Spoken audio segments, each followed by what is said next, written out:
I am Ravi Visvesvaraya Sharada Prasad. October is both the birth anniversary as well as the death anniversary month of Loknayak Jayaprakash Narayan, and there have been numerous articles on JP in the last few days. JP wrote a poem in Dharam Yog magazine after the emergency had been relaxed in the beginning of 1977. इतिहास से पूछो कि वर्षों पूर्व बन नहीं सकता प्रधानमंत्री क्या, किंतु मुझ क्रांति शोधक के लिए कुछ अन्य ही पथ मान्य थे, उद्दिष्ट थे।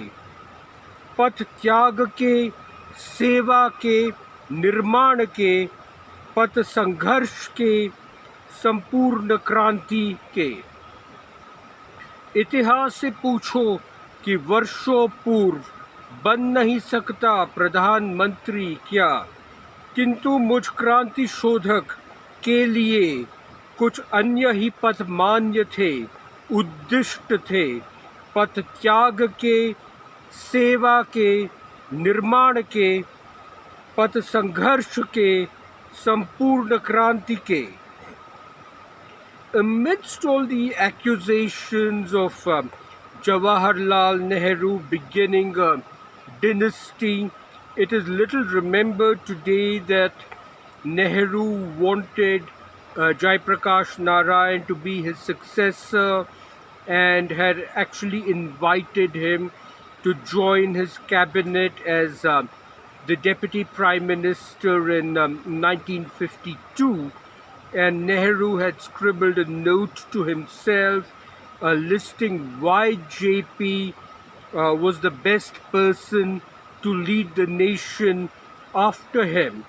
In addition to JP's exceptional organizational abilities, which were exhibited during his leadership of the Quit India movement in 1942, the intellectual in Nehru admired JP's advanced education in USA.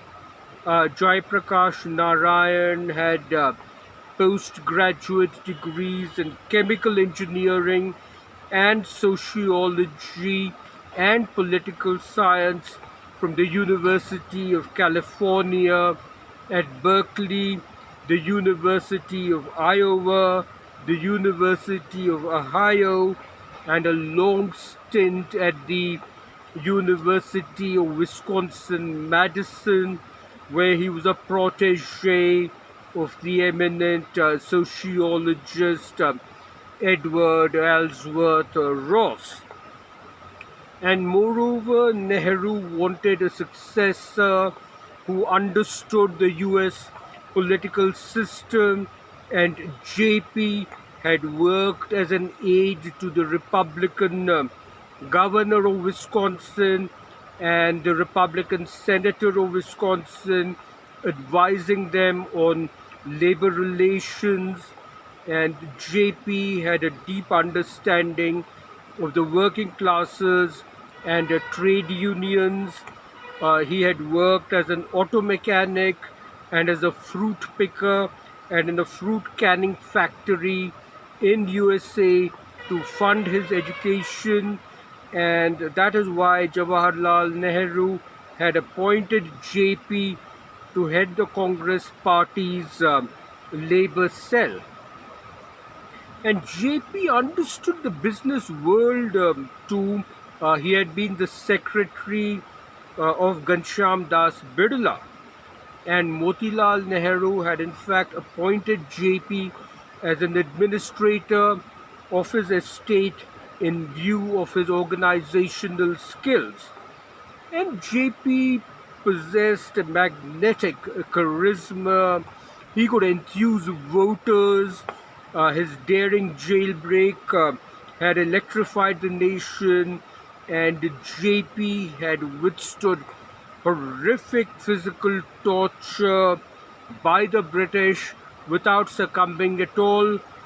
He was one of the last prisoners to be released, and he had been very brutally tortured by the British in jail, but he did not give in even in the slightest.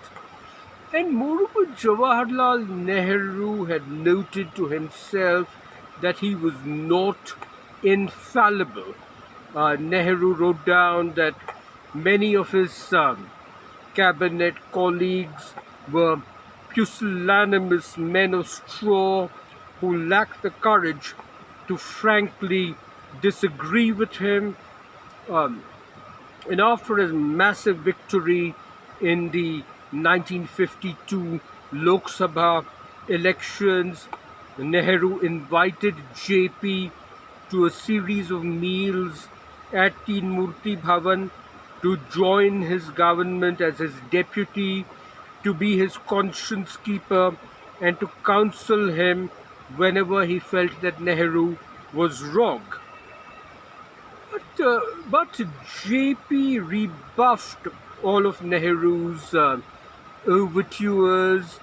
JP had the self-image of himself as being a saint and as a successor to Mahatma Gandhi, far, far above the lure of office.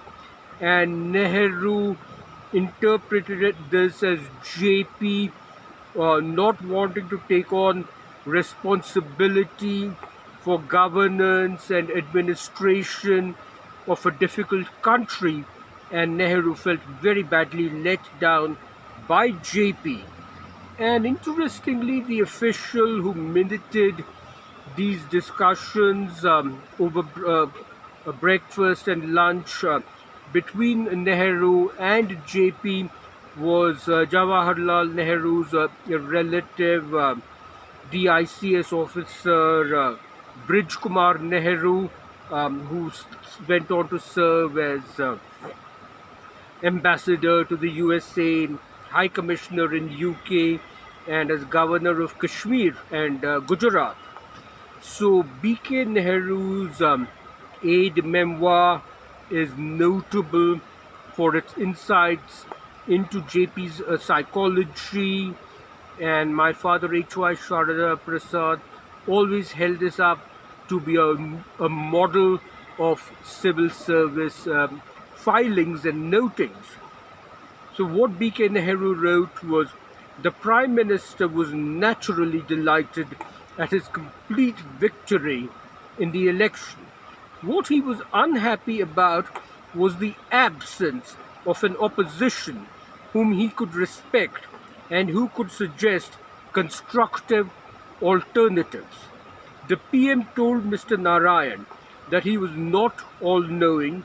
He needed somebody to point out where he was going wrong and to suggest alternatives to achieve agreed goals.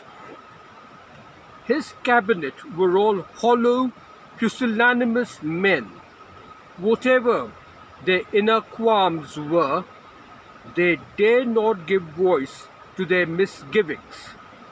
The Prime Minister invited Mr. Narayan to form such an opposition within his cabinet. The Prime Minister asked Mr. Narayan, cajoled him, then begged him, then again tried to persuade him to perform such a role, to lead him back to the right path whenever he was about to stray. But Mr. Narayan's answer was steadfastly no. Mr. Narayan was totally negative, not positive. He was totally destructive, not constructive. He would criticize, he would agitate, he would even encourage violence, but he would not suggest any positive, constructive way to achieve what he thought required to be done. He did not, in fact, know what should in positive terms be done. And Jayaprakash Narayan replied to Nehru, Gandhian constructive workers would betray their ideals if they did not boldly play a corrective role, offering friendly, constructive, non-partisan advice and criticism, and if need be, even opposition in the form of non-cooperation. Nor can eschewing of party politics mean indifference to the manner and outcome of elections. True, those who have eschewed party politics are not expected to take any partisan stand, but they may, with complete consistency, raise general political and ideological issues for the guidance of the electorate, the parties, and the candidates. And Nehru replied to Jayaprakash Narayan, in India, there are all kinds of disruptive and reactionary forces.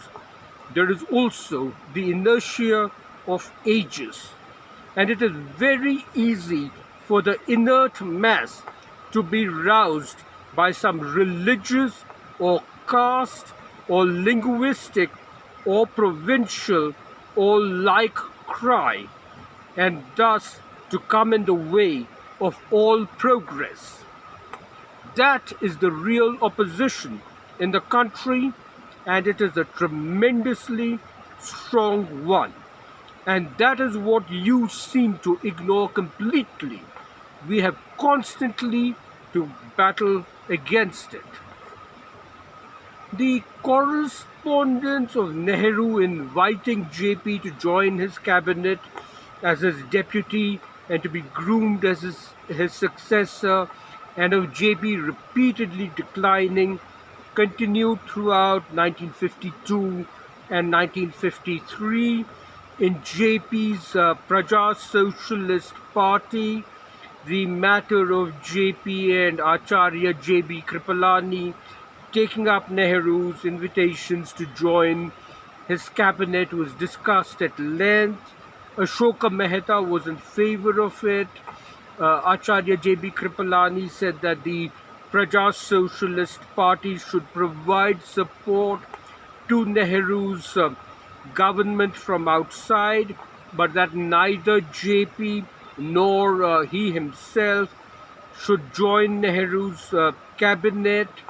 However, Ram Manohar Lohia and Acharya Narendra Deva were vehemently opposed to any support for Nehru at all, and they vetoed the idea of JP and Kripalani joining Nehru's cabinet, and the socialist parties disintegrated. Acharya Kripalani drifted leftward, and he became one of Nehru's harshest critics, eventually in moving a no-confidence motion against Nehru, and this was even as his wife Sucheta Kripalani was a leading figure in the Congress party and a cabinet minister and chief minister of Uttar Pradesh. Lohia and JP drifted apart, and JP left party politics to propagate his ideas for a party-less grassroots democracy. And my father, H.Y. Sharada Prasad, wrote in 1954, JP's persistent refusal to assume political authority is a real waste of a vast and unusual national resource. And my father went on to say, JP is a very baffling philosophical anarchist, ready to fight the aberrations of the state, but reluctant to assume any office of responsibility himself. And a very bewildered Nehru was really broken by the rejection of the two men whom he felt were the closest to him in outlook and who possessed the rare capabilities required to build a new nation. And Indira Gandhi resented that JP had let her father down when he needed him the most. As she mentioned to my father, H.Y. Sharada Prasad, several times, and Indira Gandhi blamed JP's rejection for the decline in Nehru's health, that he had to face the burdens of office all on his own. And Indira Gandhi's resentment against JP lingered on, even though she continued to treat him with courtesy and consideration, because she had great regard for JP's wife, Prabhavati Devi ji, who was the closest friend and confidant of her mother, and Prabhavati Devi ji possessed sound political judgment. And most political analysts are of the opinion that JP saw himself as the next Mahatma Gandhi rather than as the next Jawaharlal Nehru, as a faint far above the lure of office.